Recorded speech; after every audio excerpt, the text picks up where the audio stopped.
Aaron here with Ultraliminal Consulting. Are you ready to be exceptional at your work? Are you ready to be a leader? Not sure how to get there? That's okay. This is for you. In our series on leadership style and making changes, we're going to talk about communication. Communication is vital, obviously, because that's how you get work accomplished. You speak with your team, or you write to your team. But today we're focused mostly on verbal communication.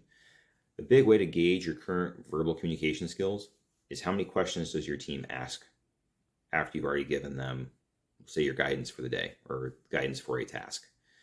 If there's a lot of questions, then you're not doing a good enough job of providing the information that's needed for the team to be successful.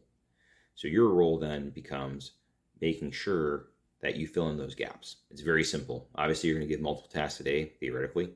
And in doing so, all you have to do is go, okay, well, how many questions did Bill, Steve, or Jane ask me? Okay, what did these entail? What was the contents of those questions? And then from there, going back and saying, okay, for the next task I'm going to handle, or next work I'm going to give out, let me make sure I cover these topics a little bit better. Remember, we're doing basic delegation here, right? So it's, here's my expectations. Here's your boundaries. Here's your resourcing. Here's how we're going to follow up. Okay? Very straightforward, very simple.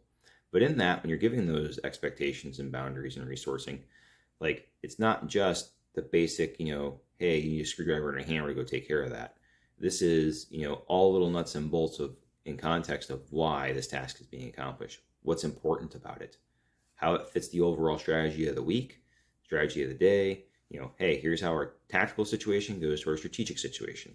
Here's how we build that together. And we build that and net that together for the team through communicating on a day-to-day basis about the tasks and about what's being accomplished. So if when you're talking to your team, they start wandering off during the headlights, you're going too long. If they're coming back with 500 questions, you're not providing the information in such a way that they're retaining it.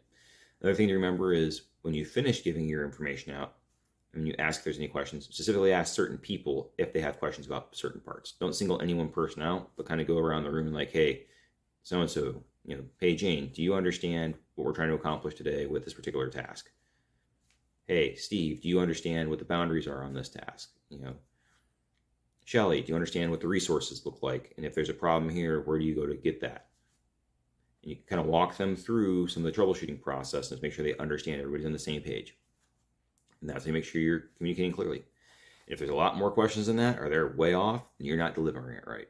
So take a moment, think about that, process it, maybe write some notes down before you give your next, task out, and keep working with your team. Keep looking for that feedback. Keep asking for feedback, and you'll get there. So patience works. Do the work. Till next time.